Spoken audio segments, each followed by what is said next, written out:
Hey guys, welcome to my channel glam. ಇವತ್ತು ನಾನು chicken samosa ಮಾಡ್ತಾ ಇದ್ದೇನೆ. ಇದು ಚಿಕನ್ ಸಮೋಸ ತುಂಬ ಡಿಫ್ರೆಂಟ್ ಆಗಿದೆ. ಯಾಕಂತ ಹೇಳಿದರೆ ಇದರಲ್ಲಿ ನಾನು ವೆಜಿಟೇಬಲನ್ನು ಆ್ಯಡ್ ಮಾಡ್ತಾ ಇದ್ದೇನೆ.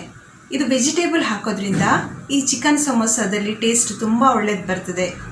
ಈಗ ನಮಗೆ ಲಾಕ್ಡೌನ್ ಟೈಮಲ್ಲಿ ರೆಸ್ಟೋರೆಂಟ್ಗಳಲ್ಲಾಗಲಿ ಅಥವಾ ಸ್ಟ್ರೀಟ್ ಫುಡ್ ಎಲ್ಲ ಯಾವುದೂ ಸಿಗ್ತಾ ಇಲ್ಲ. ಈ ಥರ ಮನೆಯಲ್ಲೇ ಮಾಡಿ ನಾವು ತಿಂದರೆ ತುಂಬ ಟೇಸ್ಟಿಯಾಗಿಯೂ ಇರ್ತದೆ ಹಾಗೂ ಹೆಲ್ದಿಯಾಗಿಯೂ ಇರ್ತದೆ. ಈ ಥರ ಒಂದ್ಸಲ ಮನೆಯಲ್ಲಿ ಮಾಡಿ ನೋಡಿ. ಇದರಲ್ಲಿರುವ ಇಂಗ್ರೀಡಿಯೆಂಟ್ಸ್ ಹೆಚ್ಚಾಗಿ ಎಲ್ಲ ಮನೇಲಿರುವಂಥದ್ದೇ ಹಾಗೂ ಸುಲಭ ರೀತಿಯಲ್ಲಿ ನಾನು ಯಾವ ರೀತಿ ಮಾಡ್ಬೋದು ಅಂತ ಹೇಳಿಕೊಡ್ತೇನೆ. ಇದು ಬೇಗ ಆಗ್ತದೆ ಹಾಗೂ ಸಿಂಪಲ್ ಆಗಿಯೂ ಇದೆ, ಆದರೆ ಟೇಸ್ಟ್ ಅಂತೂ ತುಂಬ ಒಳ್ಳೆಯದಿದೆ. ಒಂದ್ಸಲ ನೀವು ಇದನ್ನು ಟ್ರೈ ಮಾಡಿ ನೋಡಿ. ಇದಕ್ಕೆ ಏನೆಲ್ಲ ಬೇಕು ಹಾಗೂ ಯಾವ ರೀತಿ ಮಾಡೋದಂತ ಹೇಳಿ ನಾನು ನಿಮಗೆ ಹೇಳಿಕೊಡ್ತೇನೆ. ಇದು ಸಣ್ಣದಾಗಿ ತುಂಡು ಮಾಡಿದ 1 ಕಪ್ ಚಿಕನ್.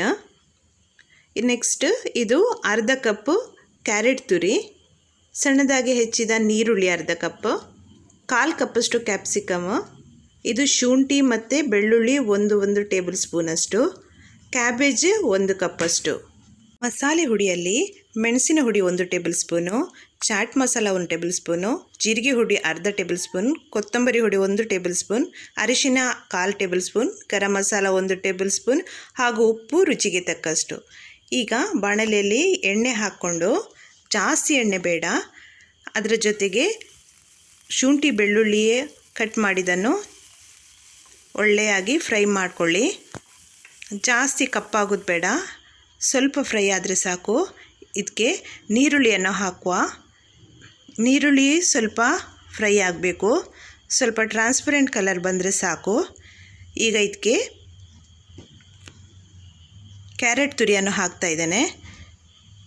ಕ್ಯಾರೆಟ್ ತುರಿ ಹಾಗೂ ಕ್ಯಾಪ್ಸಿಕಮ್ ಮತ್ತು ಕ್ಯಾಬೇಜನ್ನು ಹಾಕ್ತಾ ಇದ್ದೇನೆ. ಇದೆಲ್ಲವನ್ನು ಸ್ವಲ್ಪ ಎಣ್ಣೆಯಲ್ಲಿ ಚೆನ್ನಾಗಿ ಫ್ರೈ ಮಾಡಿಕೊಳ್ಬೇಕು. ಚೆನ್ನಾಗಿ ಮಿಕ್ಸ್ ಮಾಡಿ ಫ್ರೈ ಮಾಡ್ಕೊಳ್ಳಿ. ಆನಂತರ ನಾನು ಸಣ್ಣ ತುಂಡು ಮಾಡಿದ ಚಿಕನನ್ನು ಸ್ವಲ್ಪ ನೀರಿನಲ್ಲಿ ಉಪ್ಪು ಹಾಕಿ 1-2 ನಿಮಿಷ ಬೇಯಿಸ್ತೇನೆ ಅಷ್ಟೇ. ಸ್ವಲ್ಪ ಬೇಯಿಸಿದರೆ ಸಾಕು. ಅದನ್ನು ಈ ವೆಜಿಟೇಬಲ್ ಜೊತೆಗೆ ನಾನು ಸೇರಿಸ್ತಾ ಇದ್ದೇನೆ.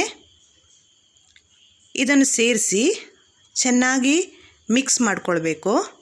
ಈಗ ಎಲ್ಲ ಮಸಾಲೆ ಹುಡಿಗಳನ್ನು ಹಾಕ್ತಾ ಇದ್ದೇನೆ. ಮೆಣಸಿನ ಹುಡಿ, ಅರಿಶಿನ, ಕೊತ್ತಂಬರಿ, ಚಾಟ್ ಮಸಾಲ, ಗರಂ ಮಸಾಲ, ಜೀರಿಗೆ ಹುಡಿ ಹಾಗೂ ಉಪ್ಪು ರುಚಿಗೆ ತಕ್ಕಷ್ಟು ಎಲ್ಲವನ್ನು ಹಾಕಿ ನಾನು ಚೆನ್ನಾಗಿ ಮಿಕ್ಸ್ ಮಾಡ್ತಾ ಇದ್ದೇನೆ. ಇದೆಲ್ಲವನ್ನು ಹಾಕಿ ಮಿಕ್ಸ್ ಮಾಡಿ ಒಂದು ಸ್ವಲ್ಪ ಫ್ರೈ ಆಗಬೇಕು. ನಿಮ್ಮಲ್ಲಿ ಚಾಟ್ ಮಸಾಲ ಇಲ್ಲದಿದ್ದರೆ ಚಾಟ್ ಮಸಾಲ ನಿಮಗೆ ಸ್ಕಿಪ್ ಕೂಡ ಮಾಡ್ಕೊಳ್ಬೋದು. ಆದರೆ ಉಳಿದ ಎಲ್ಲ ಮಸಾಲೆಗಳನ್ನು ನೀವು ಸೇರಿಸ್ಕೊಳ್ಬೇಕಾಗ್ತದೆ, ಅದರಿಂದಲೇ ಒಳ್ಳೆಯ ರುಚಿ ಬರೋದು. ಎಲ್ಲವನ್ನು ನಾನೀಗ ಚೆನ್ನಾಗಿ ಮಿಕ್ಸ್ ಮಾಡ್ಕೊಳ್ತಾ ಇದ್ದೇನೆ. ಈಗ ಅರ್ಧ ಹೋಳಷ್ಟು ಲಿಂಬೆ ಹುಳಿಯನ್ನು ನಾನು ಹಿಂಡ್ತಾ ಇದ್ದೇನೆ. ಇದು ತುಂಬ ಟೇಸ್ಟ್ ಕೊಡ್ತದೆ ಇದಕ್ಕೆ. ಈ ಮಸಾಲೆ ಈಗ ರೆಡಿಯಾಗಿದೆ. ಈಗ ರ್ಯಾಪ್ ಮಾಡೋದು ಹೇಗೆ ಅಂತ ಹೇಳಿಕೊಡ್ತಾ ಇದ್ದೇನೆ. ಇದು ನಾನು ಅಂಗಡಿಯಿಂದ ತಂದ ಶೀಟ್ಸ್ಗಳು, ಸಮೋಸ ಶೀಟ್ಸ್ಗಳು ಸಿಗ್ತವೆ ಅಂಗಡಿಗಳಲ್ಲಿ. ಇದು ತಗೊಂಡು ಬಂದರೆ ತುಂಬ ಸುಲಭ ಆಗ್ತದೆ ಹಾಗೂ ಬೇಗ ಮಾಡ್ಕೊಳ್ಬೋದು ಸಮೋಸಗಳನ್ನು. ಇದು ಈ ಥರ ರ್ಯಾಪ್ ಮಾಡ್ಕೊಳ್ಬೇಕು ನೋಡಿ. ಈ ಥರ ಫೋಲ್ಡ್ ಮಾಡಿ ಕೋನ್ ಶೇಪಲ್ಲಿ ಇದಕ್ಕೆ 1-2 ಟೇಬಲ್ ಸ್ಪೂನಷ್ಟು ಹಾಕ್ತಾ ಇದ್ದೇನೆ ನಾನು. ಇದನ್ನು ಚೆನ್ನಾಗಿ ಈ ಥರ ಫೋಲ್ಡ್ ಮಾಡ್ಕೊಳ್ಬೇಕು.